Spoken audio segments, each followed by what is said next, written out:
Selamat siang, Ibu dosen. Pada kesempatan kali ini, saya akan mempresentasikan makalah saya yang berjudul Pemanfaatan Panel Surya pada Desain Bangunan Teras FTMD ITB Ganesha.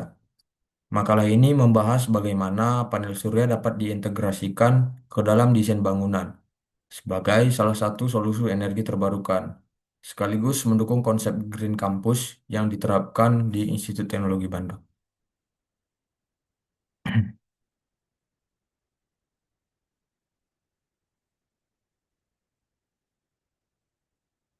Nah, ini merupakan slide yang saya buat. Sebelumnya, perkenalkan, nama saya Frans Ginarson Ginting dengan NIM 169253355.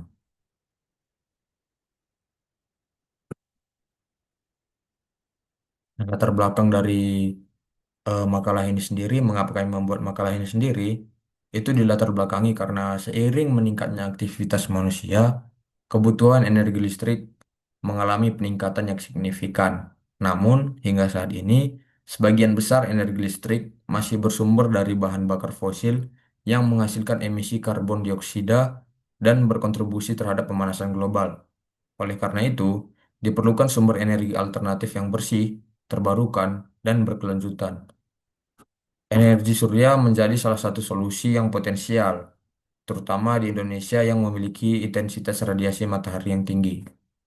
Di sini saya membuat beberapa alasannya, beberapa latar belakang singkat seperti energi fosil yang menghasilkan emisi CO2 dan menyebabkan pemanasan global.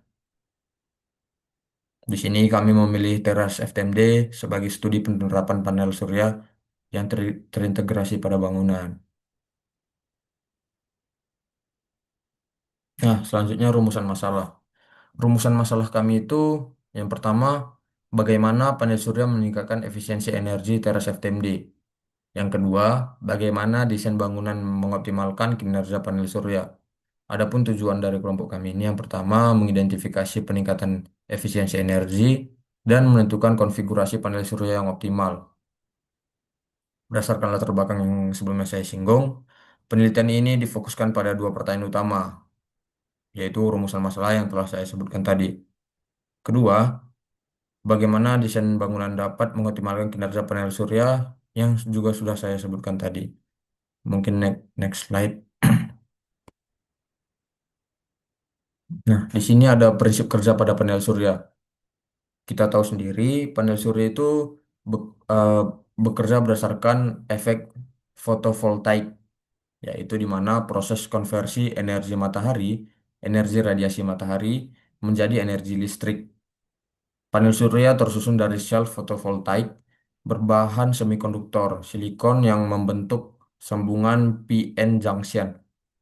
Ketika cahaya matahari mengenai permukaan sel, foton akan diserap dan menyebabkan elektron berpindah dari pita valensi ke pita konduksi.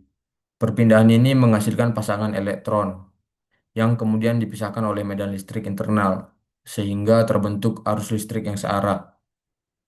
Arus ini selanjutnya dikonversi menjadi arus bolak-balik menggunakan interverter agar dapat dimanfaatkan oleh sistem kelistrikan gedung.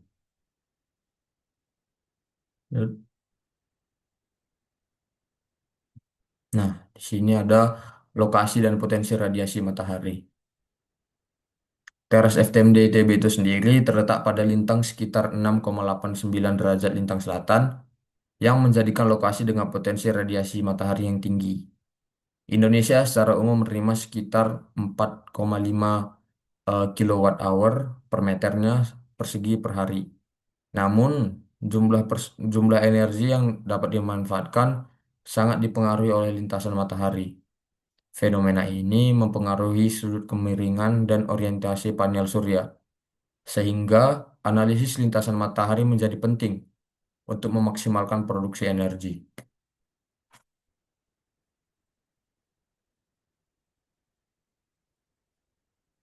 Nah, selanjutnya itu ada konsep BIPV pada teras FTMD.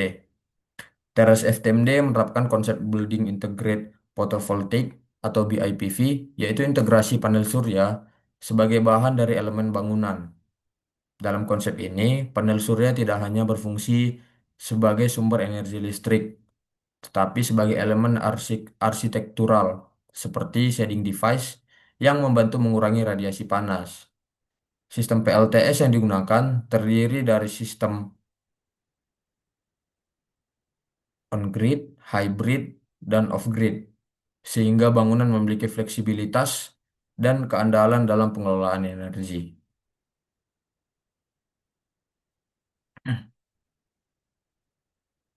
Nah, selanjutnya itu ada spesifikasi sistem PLTS yang telah kita bahas sebelumnya.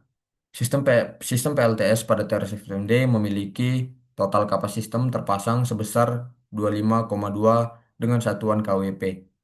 Sistem ini menggunakan tiga jenis panel surya, yaitu monokristalin, polikristalin, dan thin film.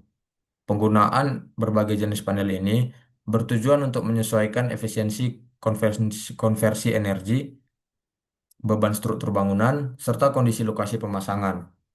Selain itu, digunakan inverter dengan kapasitas 8 kW, 5 kW, dan 1 kW, serta konfigurasi panel dalam bentuk string seri untuk menyesuaikan tegangan dan daya sistem.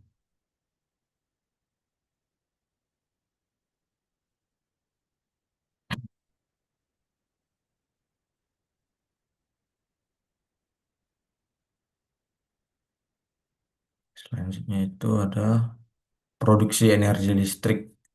Berdasarkan hasil simulasi, sistem PLTS Teras FTMD mampu menghasilkan energi listrik sebesar 29.859,3 kWh per tahunnya, atau sekitar 81,8 kWh per harinya.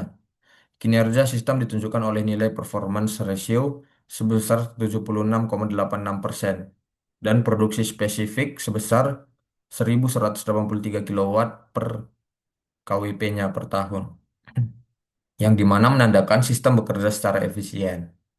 Kontribusi energi terbesar berasal dari sistem hybrid, yaitu sekitar plus minus 55,5% karena menggunakan panel monokris- monokristalin dengan efisiensi tinggi dan sistem manajemen energi yang fleksibel.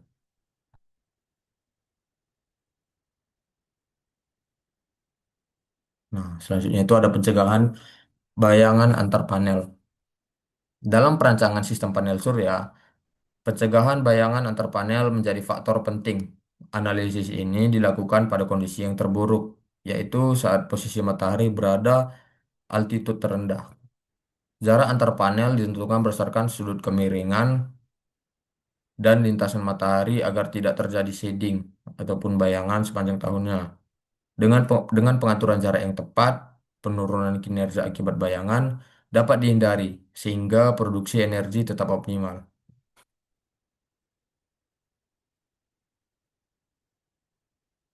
Nah, selanjutnya itu ada simpulan. Sebagai simpulan, penerapan panel surya pada teras FTM di ITB terbukti mampu meningkatkan efisiensi energi bangunan secara signifikan.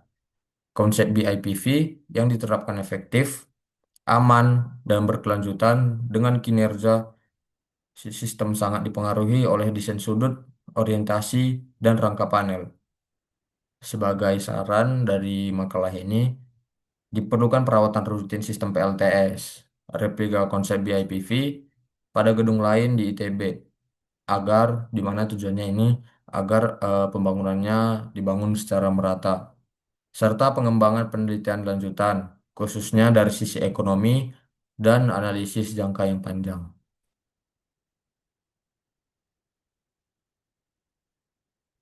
Nah, mungkin sekian dulu presentasi dari hasil makalah saya. Mohon maaf jika ada kekurangan. Sekian dan terima kasih.